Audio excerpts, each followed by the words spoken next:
नमस्कार, जय हिंद, जोहार, जय छत्तीसगढ़। मैं विनय पांडे और आपने देखना शुरू कर दिया है मुनादी चौपाल। आज हमारे साथ मौजूद हैं शहर कांग्रेस के अध्यक्ष, जिलाध्यक्ष अनिल शुक्ला जी। दरअसल मैं इनसे बात इसलिए कर रहा हूं क्योंकि कल ही कांग्रेस ने अपने छत्तीसगढ़ के बाकी बचे 4 प्रत्याशियों के नामों की सूची जारी कर दी है, जिसमें रायगढ़ से मेनका सिंह का नाम घोषित किया गया है। मेनका सिंह सारंगढ़ राज घराने से हैं। वो गोंड आदिवासी में आते हैं। इसके अलावा उनके जो बहन हैं, बड़ी बहन पुष्पा सिंह जी, कई बार यहाँ के रायगढ़ के सांसद रही हैं। और उससे पहले जो यहाँ रायगढ़ का जो राजघराना है वो भी गोंड आदिवासियों का राजघराना है। ये यहाँ से भाजपा ने अपने राज्यसभा उम्मीदवारी के लिए यहाँ के राजघराने के जो सदस्य हैं उनको यहाँ से राज्यसभा का मेंबर बनवाया है। तो ऐसे में ये देखना लाजमी है कि आखिर भाजपा हो या कांग्रेस, दोनों गोंड आदिवासियों के पीछे क्यों है। क्योंकि बताया जाता है कि गोंड आदिवासियों के रायगढ़ लोकसभा क्षेत्र में 3 लाख से ज़्यादा वोटर्स हैं, इसलिए दोनों इस पे दांव खेलना चाहती है। भाजपा ने बहुत दिन पहले ही अपने उम्मीदवार की घोषणा कर दी। वो राधे श्याम राठिया जी हैं। राठिया आदिवासी कंवर समाज के होते हैं और कंवर समाज के लोगों की संख्या सबसे ज़्यादा यहाँ पे है। तो इस तरह से जातीय समीकरण और तमाम गुणा भाग के बाद आखिरकार कांग्रेस ने भी कल अपने प्रत्याशी के नाम की घोषणा कर दी है। बिलासपुर से देवेंद्र यादव, कांकेर से वीरेश ठाकुर और अंबिकापुर से शशि सिंह का नाम कांग्रेस ने घोषित किया है। तो हमारे साथ मौजूद हैं रायगढ़ के शहर कांग्रेस अध्यक्ष अनिल शुक्ला जी। इनसे चर्चा करेंगे कि अब जबकि दोनों तरफ से नाम डिक्लेयर हो गए तो किस तरह का होगा लोकसभाकरण और इनके जो वो हैं तर्कस में कितने तीर हैं और उनके तर्कस में कितने तीर हैं, कौन किसे परास्त करेगा। युद्ध का लगभग बिगुल फूंका जा चुका है, जो लोकतांत्रिक युद्ध होता है लोकतंत्र में, चुनाव का। तो आपका स्वागत है। नमस्कार। और अब ये जबकि नाम की घोषणा हो गई, किस तरह की रणनीति कांग्रेस शुरू करने वाली है? ये इसलिए भी क्योंकि पिछले 98 के बाद से अब तक कोई प्रत्याशी कांग्रेस का यहाँ लोकसभा में चुनाव नहीं जीता है। देखिए, रायगढ़ जो लोकसभा है वो 8 विधानसभा से मिलकर बना है और इसमें जशपुर ज़िले की 3, रायगढ़ ज़िले की 4 और सारंगढ़ ज़िले की 1 सीट है। तो निश्चित तौर पर इसमें अगर गहराई से अध्ययन किया जाए तो 5 सीटें अनुसूचित जनजाति की है के लिए आरक्षित हैं विधानसभा में, 2 सामान्य सीटें हैं और 1 अनुसूचित जाति की सीट यहाँ पर है।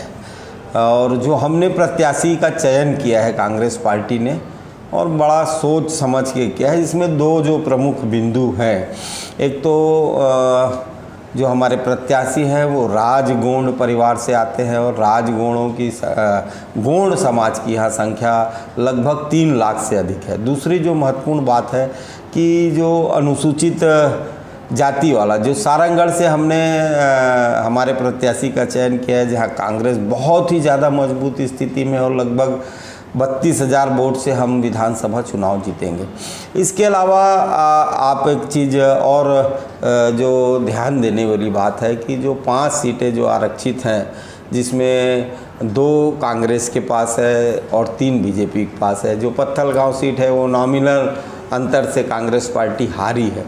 तो जहाँ तक समाज का समीकरण कहता है कि इस बार पूरा गोंड समाज कांग्रेस के साथ रहेगा। जशपुर की हम लोग बात करेंगे तो वहाँ पर 3 सीटों में 2 में के ही ये माना जाए कि भारतीय जनता पार्टी की बढ़त है।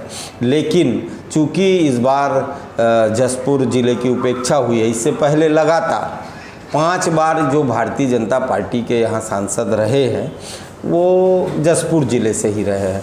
और जो देखने वाली बात है कि आज जशपुर का पिछड़ापन, जशपुर का जो विकास नहीं हुआ, उसका कहीं न कहीं जिम्मेदार ये भारतीय जनता पार्टी के सांसद रहे हैं। तो एक एंटी इनकम्बेंसी का लाभ कांग्रेस पार्टी को मिलेगा। दूसरा जो महत्वपूर्ण बात रायगढ़ लोकसभा में देखने को मिलती है कि यहाँ 3 प्रमुख राजघराने हैं, जिसमें सारंगगढ़ राजघराना, रायगढ़ राजघराना और जसपुर राजघराना। इस बार ऐसा हम महसूस कर रहे हैं कि जसपुर राजघराने को भारतीय जनता पार्टी ने हाशिए में रखकर एक प्रत्याशी का चयन किया है। तो राजघराने के चूँकि बात है तो हमको ऐसा लगता है कि जसपुर राजघराने की नाराज़गी का लाभ भी कांग्रेस पार्टी को मिलेगा। पिछले विधानसभा चुनाव की अगर हम बात करें तो पिछले विधानसभा चुनाव में भाजपा कांग्रेस ने 4 और भाजपा ने भी 4 सीटें हासिल की हैं। विधानसभा में ज़बरदस्त लीड रही है कांग्रेस की, भाजपा की। और उससे पहले अगर 2019 के लोकसभा चुनाव की बात करें कि जबकि 8 के 8 कांग्रेस के पास थी, तब भी भाजपा कांग्रेस चुनाव नहीं जीत पाई। ऐसे में अब जो ये चुनाव है, जबकि आप 4 ही विधानसभा सीट पे आपके प्रत्याशी मजबूत हैं, ऐसे में कैसे जीत पाएंगे लोकसभा चुनाव? देखिए, आप एक सीधा सा समीकरण ये बताता है कि यदि रायगढ़ विधानसभा के लीड को हटा दिया जाए तो पूरे लोकसभा में कांग्रेस पार्टी की बढ़त है। और चूँकि परिस्थितियां जो भी रहे, निर्जल जो भी आए, अगर सामान्य स्थिति को देखा जाए तो चूँकि आदिवासी क्षेत्र होने के कारण तो कांग्रेस पार्टी आज भी केवल और केवल 5% मतों के अंतर से ही पीछे है। और आप देखेंगे कि जब रायगढ़ लोकसभा की जनता ने भारतीय जनता पार्टी को चुनना शुरू किया तो एक बहुत अंतर से भारतीय जनता पार्टी जीती थी और क्रमशः वो कम होते जा रहा है। तो निश्चित तौर पर इसका मुख्य कारण ये है कि ये जो सांसद यहाँ से बनते हैं वो किसी न किसी की कठपुतली होते थे और लगातार निष्क्रियता का आरोप इनके ऊपर लगता रहा है। एंटी इनकम्बेंसी का लाभ इस बार कांग्रेस पार्टी को मिलने वाला है। इस चुनाव में इशू क्या होंगे, मुद्दे क्या होंगे? देखिए, एकदम सब स्पष्ट मुद्दा है कि राष्ट्रीय मुद्दा ये है कि आपने जब सत्ता में आए थे, मोदी जी ने गारंटी दी थी कि 100 दिन में महंगाई कम करेंगे। आपने कहा था कि 2 करोड़ बेरोजगारों को रोजगार देंगे। आप इस बात को बहुत अच्छे से समझिए, इस परिदृश्य को बहुत अच्छे से समझिए कि देश का परिदृश्य ये बता रहा है कि मोदी जी ने केवल और केवल जुमलेबाजी की है। एक भी ऐसे मुद्दे नहीं उठाए जिससे आम जनता का सरोकार रहे। आज महंगाई अपने चरम पर हो गई है और इसके बाद जो ये ईमानदार बनते हैं, अभी जो इलेक्ट्रॉन बॉन्ड का एक बड़ा स्कैम सामने आया है जिसको अब जनता समझ गई है।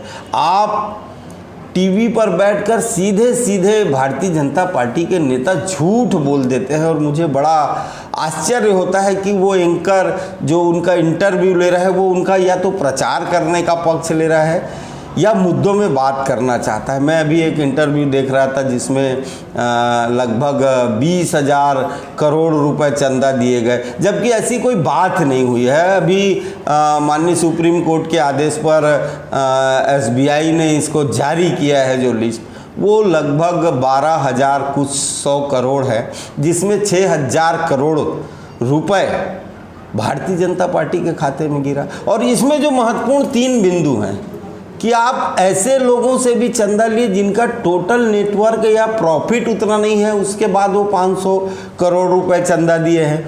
कुछ ऐसे तथ्य सामने आए हैं कि आपने जिनसे चंदा लिया उन्होंने बॉन्ड खरीदा, उसके बाद आपने बड़े बड़े प्रोजेक्ट उनको हैंडओवर किए। और जो सबसे बड़ी बात ये है कि बहुत सारी कंपनियां ऐसी हैं जिनके ऊपर आपने सरकारी एजेंसियों का दबाव बनाकर, चाहे वो ED की रेड हो, CBI की रेड हो, इनकम टैक्स की रेड करवाते हैं और जब वो चंदा आपको 5 दिन बाद या 4 दिन बाद या 1 सप्ताह बाद आपके खाते में जमा कर देते हैं, तब आप उनकी सभी प्रकार की रेड को रोक देते हैं।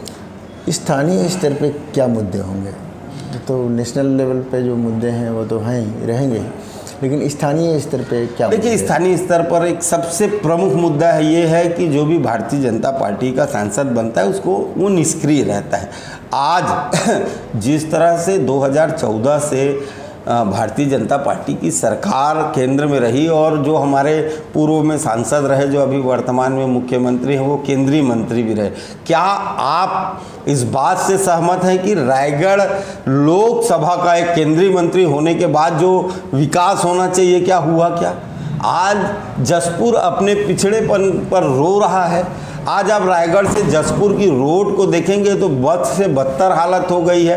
एक जो प्रमुख रेलवे स्टेशन रायगढ़ लोकसभा में रायगढ़ जिले में है, क्या आपने ट्रेनों की सुविधा बढ़ाई है? आम जनता को इसका लाभ मिला है क्या? आज प्रदूषण की जो स्थिति रायगढ़ लोकसभा के रायगढ़ जिले में है, वो बद से बदतर हो रही है। विश्व के पटल पर पहले और दूसरे नंबर पर रायगढ़ लोकसभा का नाम आने लगा है। जसपुर के पिछड़ापन को अगर हम बात करें तो पिछले 5 साल में आपकी भी सरकार थी, कांग्रेस की सरकार थी, उनके तीनों विधायक भी कांग्रेस के ही थे, तो उसमें कुछ प्रयास क्यों नहीं? आप इस बात की तुलना कर लीजिए कि पिछले 15-20 सालों से जो वहाँ पे भारतीय जनता पार्टी के विधायक होते थे और ये 5 सालों में जो हमने काम किया है, आज जो सड़कें जो गांव को जोड़ने वाली बनी हैं, उसमें राज्य सरकार ने खुलकर जसपुर के ऊपर मेहरबानी की। आज जसपुर का जो भी विकास दिख रहा है वो केवल कांग्रेस शासन में हुआ है। भारतीय जनता पार्टी केवल धर्म के नाम पर जसपुर में राजनीति करती है, धर्म में आपस में लोगों को लड़ाकर वोटों का ध्रुवीकरण करके उसका लाभ लेती है। ये इस चुनाव में जो मेनका सिंह को प्रत्याशी बनाया गया है, क्या मतलब कार्यकर्ताओं में इससे नाराज़गी है? क्योंकि कहा जा रहा था कि राज परिवार से अगर कोई प्रत्याशी बना जाएगा तो कार्यकर्ताओं में नाराज़गी होगी, या कोई बाहरी प्रत्याशी ना आए, इस तरह की चीज़ें सामने आ रही हैं। देखिए, पहली बात तो ये है कि डॉक्टर मेनका सिंह कोई बाहरी प्रत्याशी नहीं है, वो इस रायगढ़ लोकसभा की प्रत्याशी हैं और सारंगगढ़ विधानसभा से आती हैं। दूसरी बात यह है कि आप पूरा राजनीतिक इतिहास उठाकर देखेंगे कि उनकी बहन यहाँ 3 बार सांसद रहीं और लास्ट बार जब वो 2004 में शायद हारी, तब भी मतों का अंतर बहुत कम था। 1993 में शायद हारे तब।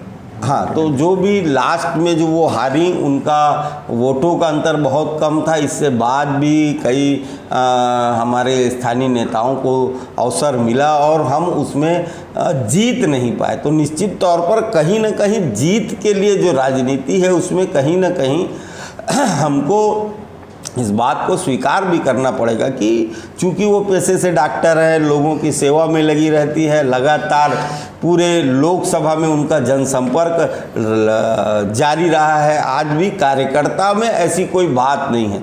कार्यकर्ता खुले मन से कांग्रेस पार्टी का कार्यकर्ता है, वो कांग्रेस पार्टी जिसको भी प्रत्याशी के रूप में नामित करेगी उसके लिए कांग्रेस का कार्यकर्ता प्रतिबद्ध है, कांग्रेस के पंजा छाप को वोट दिलाने के लिए प्रतिबद्ध है। तो कांग्रेस में किसी भी प्रकार का कोई असंतोष नहीं है। कांग्रेस का कार्यकर्ता एकजुट है, एक मत है और कांग्रेस को विजय दिलाने के लिए वो कमर कस कर इस लड़ाई को लड़ेगा और जीतेगा भी। Thank you. तो ये थे अनिल शुक्ला जी, इन्होंने बड़ी शिद्दत से कांग्रेस पार्टी और अपनी बात रखी है। दरअसल जो हार जीत का समीकरण है रायगढ़ लोकसभा क्षेत्र में, वो सिर्फ 5% का ही उतार चढ़ाव होता है। अगर हम 1998 की बात करें तो उस समय जो भाजपा की जीत थी उससे कम फिर 2004 में हुआ, फिर 1999 में भाजपा ने यहाँ जीत दर्ज की थी। इसके बाद फिर 2004 में वो कम हुआ, इसके बाद फिर 2009 में वो कुछ ज़्यादा बढ़ गया, फिर 2014 में और ज़्यादा बढ़ गया और 2019 में ये कम होकर के 65 हो गया, तो 65,000 हो गया। तो ऐसे में ये कांग्रेस को इसी पर थोड़ा सा ये जो डेटाबेस है, डेटाबेस को अगर अच्छे से खंगाल रहे हैं और इनको भरोसा है कि ये इस डेटाबेस इलाके पर डेटाबेस के आधार पे वो चुनाव लड़ेंगे और बेहतर परफॉर्मेंस कर पाएंगे। तो अभी तो देखना बहुत बाकी है, 4 जून का समय है कि क्या होता है और उनकी करवट बैठती है। तो देखते रहिए मुनादी चौपाल, पढ़ते रहिए munadi.com, the voice of voiceless. Channel को सब्सक्राइब करें, लाइक करें। आपके जहन में कुछ सवाल है तो कमेंट करके हमसे सवाल पूछ सकते हैं। Thank you.